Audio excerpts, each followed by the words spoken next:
Pastoral Renya Larantuka. Kami dari semester 6 berdiskusi tentang interaksionalisme simbolik. Jadi interaksionalisme simbolik berasal dari kata interaksi yang merujuk pada proses saling bertindak atau berhubungan antara individu atau kelompok dalam suatu konteks tertentu. Interaksionalisme simbolik adalah satu teori sosiologi yang menekankan pentingnya simbol-simbol, makna dan interpretasi dalam interaksi sosial. Teori ini berpendapat bahwa manusia bertindak berdasarkan pada makna yang mereka berikan kepada objek atau situasi tertentu, bukan hanya berdasarkan pada stimulus fisik semata. Simbol-simbol ini meliputi gerak tubuh seperti suara atau vokal, gerak fisik, ekspresi tubuh atau bahasa tubuh yang dilakukan dengan sadar. Ketika individu melakukan interaksi dengan individu lain secara sadar, maka interaksi ini disebut interaksi simbolik. Di dalam simbol-simbol yang dihasilkan oleh masyarakat mengandung makna yang bisa dimengerti oleh orang lain. Heber menyebut gerak tubuh sebagai simbol signifikan. Gerak tubuh mengacu pada setiap tindakan yang dapat memiliki makna. Makna ditanggapi oleh orang lain dan memantulkannya lagi sehingga terjadi interaksi. Interaksi yang terjadi antara pelaku bersifat dinamis, baik dari segi peran maupun makna yang dapat ditangkap. Terkadang pelaku yang dapat berperan sebagai subjek yang memulai interaksi, dan dalam kesempatan itu juga ia dapat berperan sebagai objek yang menanggapi interaksi tersebut. Gerak tubuh yang dimaksud bersifat verbal, yaitu menggunakan bahasa lisan, tetapi bisa juga merupakan gerak tubuh non-verbal. Ketika gerak tubuh mengandung makna, maka gerak tubuh menjadi nilai dari simbol-simbol yang signifikan. Oleh karena itu, masyarakat terdiri atas sebuah jaringan interaksi sosial, di mana anggota-anggotanya menempatkan makna bagi tindakan mereka dan tindakan orang lain dengan menggunakan simbol-simbol. Jadi itu pengertian interaksi simbolik. Berikutnya ada beberapa ahli yang mengemukakan pendapat tentang interaksionalisme simbolik ini. Kepada teman, saya persilakan. Baik, terima kasih atas waktunya. Di sini saya akan memberikan beberapa pendapat dari para ahli yang mengungkapkan tentang interaksionalisme simbolik. Yang pertama, George Herbert Mead adalah salah satu tokoh utama dalam pengembangan teori interaksionalisme simbolik. Dia menekankan peran penting bahasa dan simbol dalam pembentukan identitas sosial dan proses belajar mengajar. Yang kedua, Herbert Blumer adalah murid Mead yang mengembangkan konsep-konsep interaksionalisme simbolik dalam konteks sosial yang lebih luas, termasuk pendidikan. Dia menekankan pentingnya interpretasi simbol-simbol dan interaksi sosial. Dan yang ketiga, Howard Becker, seorang sosiolog yang memperluas konsep interaksionalisme simbolik ke dalam studi tentang deviasi sosial dan pendidikan. Dia mengungkapkan bagaimana label dan stigmatisasi pengaruh pengalaman siswa di sekolah. Dan yang keempat, Erving Goffman melalui karyanya tentang dramaturgi sosial mengungkapkan pemahaman tentang bagaimana individu memainkan peran sosial dalam konteks pendidikan, serta bagaimana mereka menggunakan simbol dan tindakan untuk memperkuat identitas mereka. Baik, itu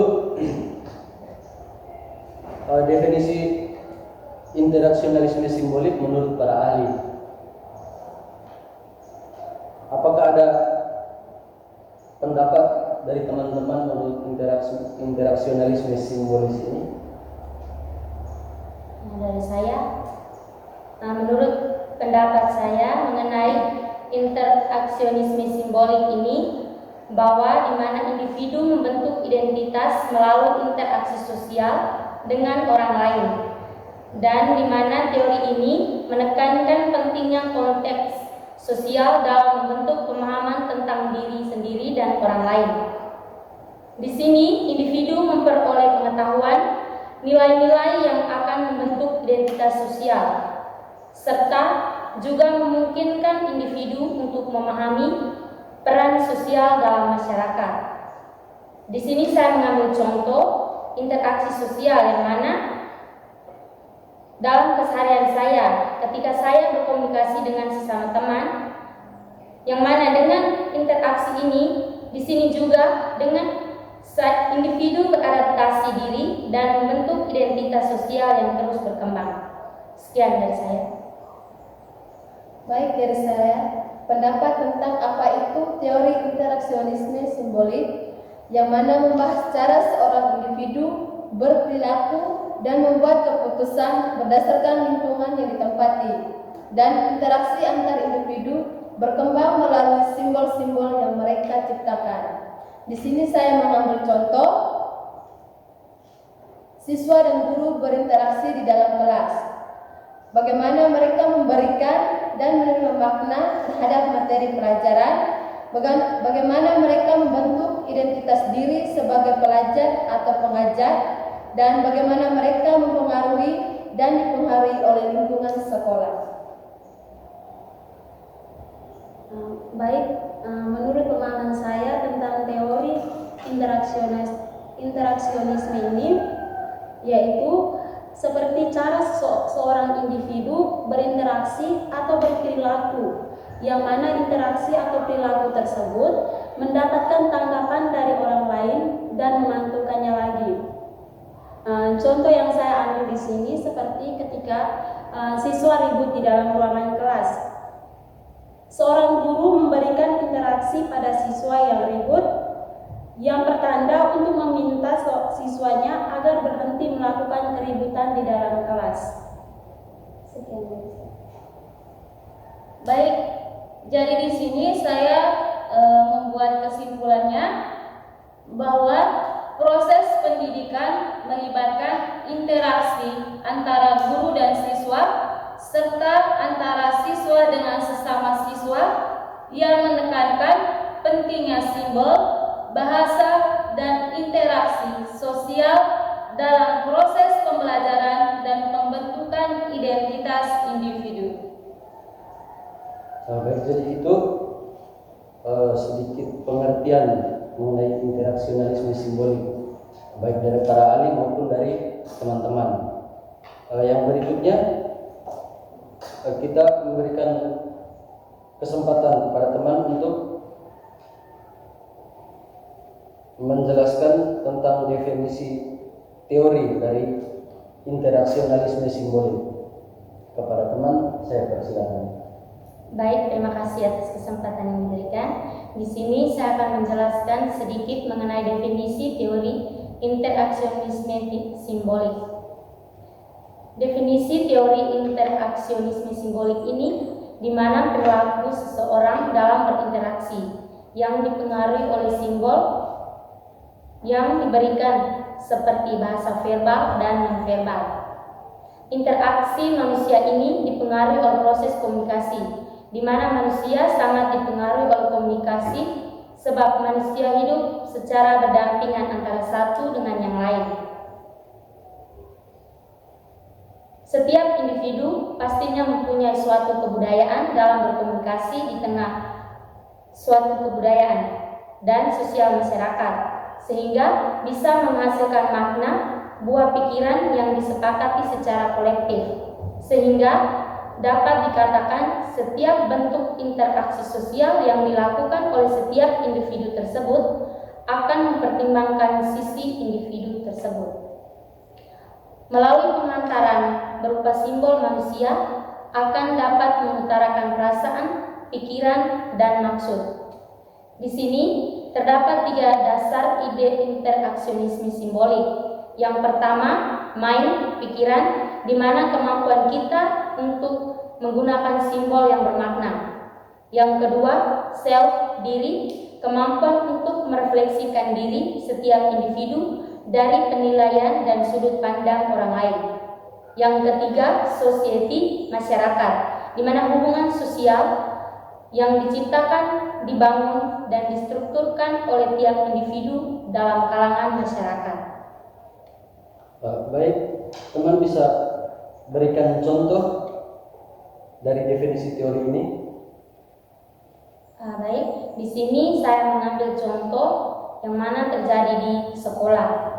Di sini antara guru dan siswa, yang mana bisa melibatkan pertukaran simbolik seperti guru memberikan pujian kepada siswa atas perilaku atau pencapaian dari seorang siswa tersebut. Dengan cara guru memberikan pujian kepada siswa yang berhasil menjawab pertanyaan dari guru dengan benar, maka ini dapat memperkuat persepsi siswa terhadap dirinya sendiri sebagai pelajar yang pintar dan berkompeten. Dari proses ini juga dapat mempengaruhi bagaimana membangun konsep diri antara siswa tersebut dan identitas sosial yang dilakukan oleh siswa. Mereka di sekolah, maka dalam kelompok ini siswa juga dapat membentuk pribadinya sendiri dalam melakukan interaksi dengan sesama guru atau dengan sesama teman-teman sekitarnya. Baik, terima kasih atas waktu dan kesempatan yang diberikan. Di sini saya akan menjelaskan interaksionisme simbolik adalah teori sosiologi yang menekankan pentingnya simbol-simbol dalam proses interaksi sosial. Dan konteks pendidikan di perguruan tinggi, kasus-kasus yang dapat terjadi mungkin termasuk ketidakcocokan antara mahasiswa dan dosen, konflik antara kelompok mahasiswa, atau bahkan kesenjangan antara harapan mahasiswa dan realitas akademik. Untuk mengatasi masalah-masalah ini, langkah-langkah yang dapat diambil antara lain. Yang pertama, komunikasi yang efektif, yang mana mendorong komunikasi terbuka antara mahasiswa dan dosen, serta antara sesama mahasiswa dapat membantu mengatasi mispersepsi dan konflik yang mungkin terjadi. Yang kedua, pengembangan empati. Di sini mendorong mahasiswa dan dosen untuk memahami perspektif dan pengalaman satu sama lain dapat membantu mengurangi ketegangan dan meningkatkan kerjasama. Yang ketiga, pembinaan keterlibatan. Mendorong partisipasi aktif mahasiswa dalam kegiatan akademik dan sosial di perguruan tinggi dapat memperkuat rasa memiliki dan ikatan sosial yang positif. Yang keempat, penyediaan sumber daya dukungan. Memastikan tersedianya layanan dukungan akademik dan emosional bagi mahasiswa yang memerlukan bantuan tambahan dalam mengatasi tantangan akademik dan pribadi. Yang kelima, pembangunan budaya inklusif. Mendorong lingkungan yang menghargai keberagaman dan mempromosikan inklusi dapat membantu menciptakan atmosfer yang mendukung bagi semua anggota komunitas perguruan tinggi. Dengan mengambil langkah-langkah ini, perguruan tinggi dapat menciptakan lingkungan yang mendukung pertumbuhan akademik, pribadi, dan sosial bagi semua anggotanya sesuai dengan prinsip-prinsip interaksionisme simbolik. Sekian dari saya. Oke, baik teman-teman. Di sini saya akan menjelaskan teori interaksionisme simbolik dalam dunia pendidikan. Teori interaksionisme simbolik dalam dunia pendidikan merupakan kerangka kerja yang menyorot peran simbol, bahasa, dan interaksi sosial dalam proses pembelajaran. Menurut teori ini, individu belajar dan memahami dunia melalui interpretasi simbol-simbol yang diberikan pada mereka melalui interaksi dengan orang lain dalam lingkungan sosial mereka. Pendekatan ini menekankan beberapa poin penting, yakni yang pertama, simbol dan bahasa. Simbol-simbol seperti kata-kata, gambar, dan tindakan memiliki makna yang diberikan oleh individu dan masyarakat. Sedangkan bahasa merupakan alat utama untuk memahami dan memperdagangkan simbol-simbol ini. Yang kedua, interaksi sosial. Proses pembelajaran terjadi melalui interaksi sosial antara individu dan lingkungan mereka, guru, teman sebaya, dan lingkungan belajar lainnya memainkan peran penting dalam membentuk pemahaman dan identitas siswa. Yang ketiga, konstruksi sosial pengetahuan. Pengetahuan bukanlah entitas statis yang diberikan, tetapi konstruksi sosial yang diberikan melalui interaksi sosial. Artinya, pemahaman seorang tentang dunia berkembang melalui dialog, refleksi, dan pengalaman bersama.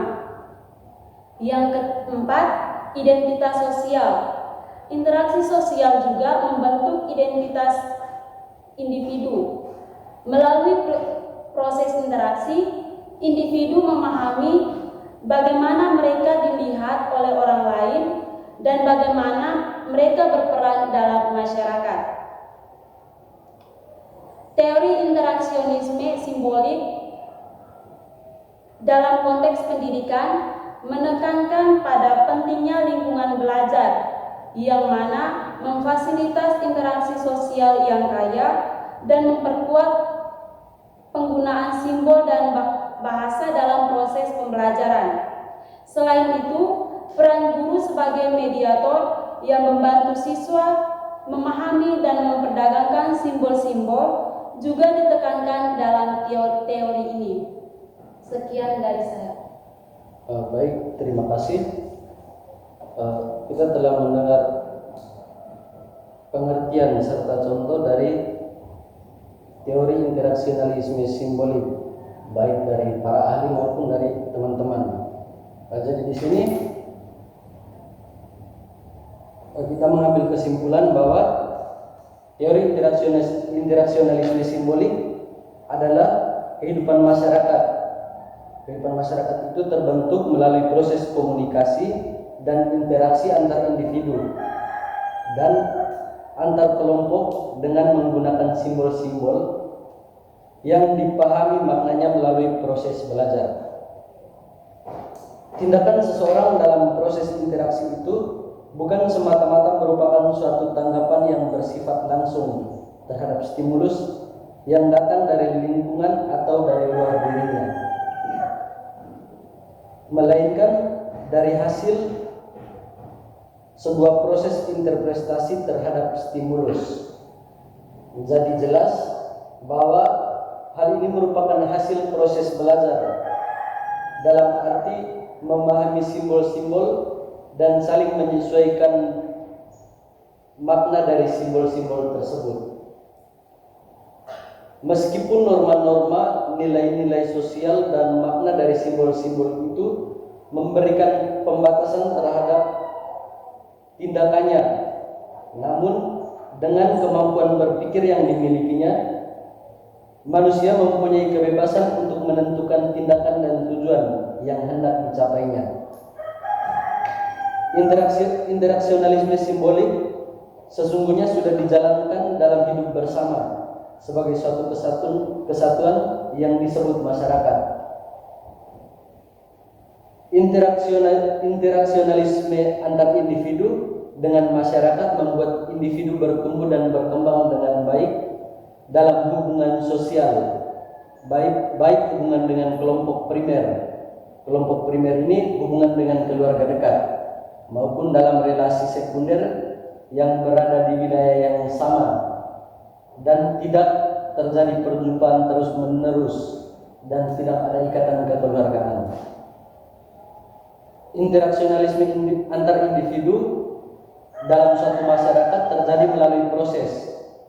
Proses yang dimaksud adalah mempelajari tindakan sosial menggunakan teknik introspeksi untuk dapat mengetahui sesuatu atau makna yang dapat melatar belakangi tindakan sosial dari sudut pandang si pelaku ini.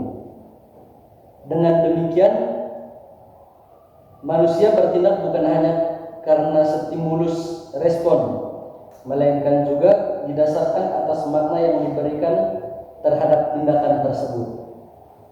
Menurut Mead, sebelum orang melakukan sesuatu tindakan yang sebenarnya, orang tersebut mencoba mempertimbangkan beberapa alternatif melalui pemikirannya. Pemikiran berperan sangat besar dalam suatu tindakan sosial. Jadi itu teman-teman, sekian diskusi dari kelompok kami. Selamat pagi. Sekian dan terima kasih.